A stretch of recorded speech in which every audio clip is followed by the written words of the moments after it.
kagabi. Nung nalaman ko yung medical legal report, si Inspector Tyros, si Inspector Pabalina did not suffer any lethal shots. Nagtinamaan sila sa paalam. Ganon din yung PNC yung isa.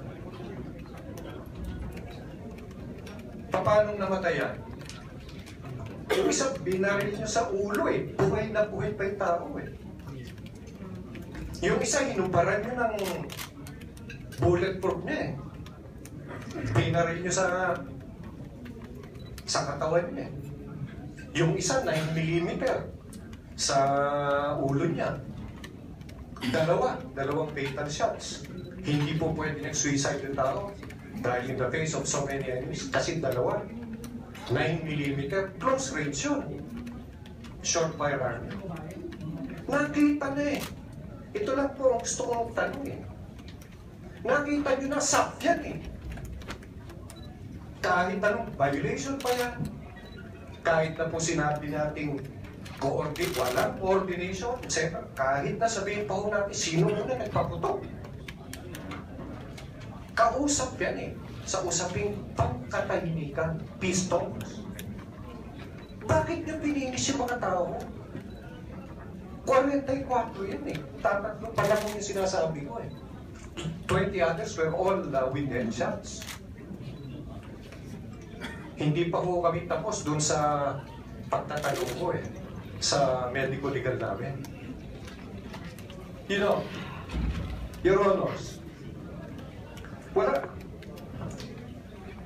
Ito pong mga tao, ito ay simpleng mga tao lang ito eh. Kinuha yung isang kriminal, legal na operasyon. Tatanungin pa ba natin kung legal pa po ba yan? Terorista yan eh, kriminal yan eh. Nagpapasakit, dami ng pinatay yan eh. Tapos you will blame coordination. Bakit to justify the killing of my people after fully knowing them that they are from SAC, they are from government. Mind you, we're all for peace. Walang ibang magsasalita dito para sa mga tao kundi ako. Wala pong ibang inaasahan itong namatay nitong 44 kundi po tayong lahat.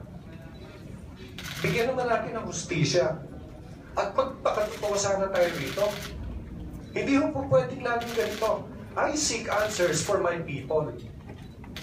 So that when I die and when my time comes, that I have to face them, at least I can say something.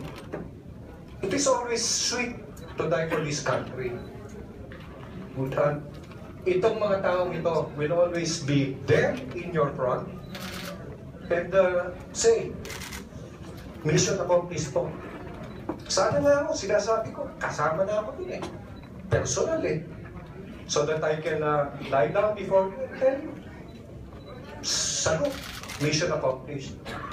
Pero po, inuulit po namin, kami sa Philippine National Police, we are all for peace.